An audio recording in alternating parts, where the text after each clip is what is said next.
नमस्कार। अगर कोई 11वीं या 12वीं में एग्रीकल्चर के स्टूडेंट हैं और अपने भविष्य को लेकर थोड़ा कंफ्यूज्ड हैं, तो ये विश्लेषण खास तौर पर उन्हीं के लिए है। हम सब मिलकर एक बिल्कुल क्लियर रोड मैप तैयार करेंगे। तो चलिए सबसे पहले उस आम चुनौती की बात करते हैं जिसे लगभग हर एग्रीकल्चर स्टूडेंट को गुजरना ही पड़ता है। जी हाँ, सबसे बड़ा सवाल जो मन में घूमता है, एक तरफ बोर्ड की परीक्षा है और दूसरी तरफ Madhya Pradesh pre agriculture test यानी MP पैट। इन दोनों की तैयारी एक साथ बिना किसी टेंशन के आखिर कैसे की जाए? और अक्सर होता क्या है कि इतने प्रेशर में हमारी तैयारी कुछ ऐसी ही बिखरी बिखरी सी हो जाती है और जो मंजिल है वो बहुत दूर लगने लगती है। तो इस उलझन से, इस क्योस से बाहर निकलने का पहला और सबसे जरूरी कदम है सिलेबस को समझना। ये समझ लीजिए कि ये तैयारी का रोड मैप है। और अच्छी बात पता है क्या है? पूरा का पूरा MP पैट एग्रीकल्चर सिलेबस सिर्फ 20 यूनिट्स में बटा हुआ है। जब इसे छोटे छोटे हिस्सों में बांटकर देखते हैं ना, तो चीजें काफी आसान लगने लगती हैं। तो सफर शुरू होता है यूनिट 1 से। यहाँ हम कृषि की बिल्कुल बेसिक बातें सीखते हैं, जैसे इसकी परिभाषा क्या है, ये शब्द आया कहाँ से, बिल्कुल शुरुआत से।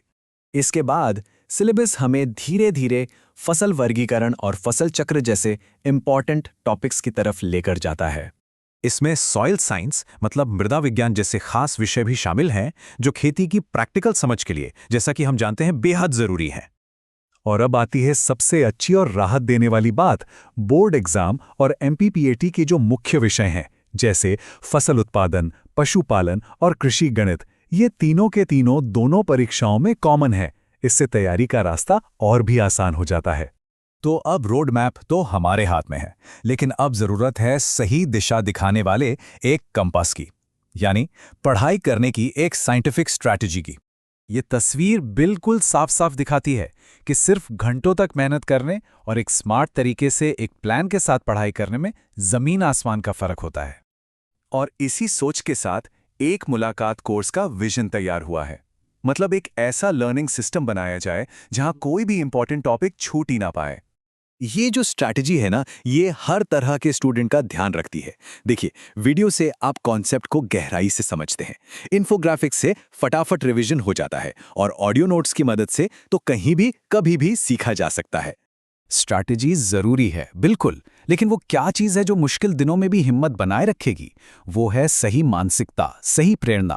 ये एक बहुत ही शक्तिशाली विचार है।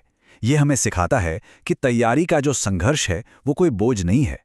असल में ये एक ऐसी प्रक्रिया है जो भविष्य की सफलता के लिए किसी को तराशती है या कहें कि मांझती है। तो ये बात हमेशा याद रखनी है कि हर चुनौती और मेहनत का हर एक पल आपको और भी मजबूत और चमकदार बनाने की प्रक्रिया का ही एक हिस्सा है। और चलिए उस मंजिल को भी याद कर लेते हैं जहां यह सफर हमें लेकर जाता है। जी हाँ, इस सारी मेहनत का, इस पूरी लगन का सबसे बड़ा इनाम है मध्य प्रदेश के किसी टॉप सरकारी एग्रीकल्चरल यूनिवर्सिटी में एक सीट पक्की करना। JNKVV जबलपुर और RVSKVV ग्वालियर जैसे संस्थान राज्य में एग्रीकल्चर की पढ़ाई और रिसर्च के सबसे बेहतरीन केंद्र माने जाते हैं। तब देखिए, एक साफ रोड मैप है, एक साइंटिफिक स्ट्रैटेजी है और एक मजबूत सोच भी है। रास्ता बिल्कुल साफ है। सवाल बस एक है, तो क्या इस चुनौती को स्वीकार करके चमकने के लिए सब तैयार हैं?